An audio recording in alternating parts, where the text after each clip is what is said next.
आणि खर्चाच्या बाबतीत पूर्ण पारदर्शकता ठेवली जाते म्हणजे कोणताही छुपा खर्च नसतो यावर त्यांचा कटाक्ष असतो असं दिसते. म्हणजे काही केंद्रांसाठी खर्चाची पारदर्शकता आणि नैतिक बाजू सांभाळणं महत्वाचं आहे.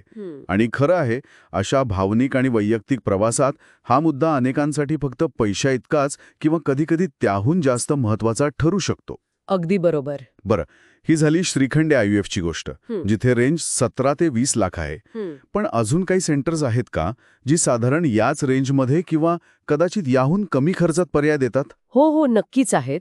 आपल्या सोर्सेसमध्ये अजून काही केंद्रांची नावं आहेत ज्यांना कमी खर्चातील पर्याय म्हणून ओळखलं गेलंय. कोणती आहेत ती? जसं की इंदिरा आयव्हीएफ आहे.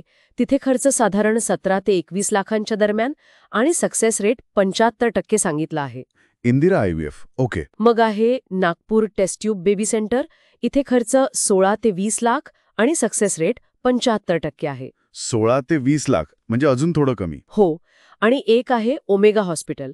इथे खर्च 16 ते 20 लाखांच्या रेंजमध्ये आणि सक्सेस रेट 69% नमूद केला आहे.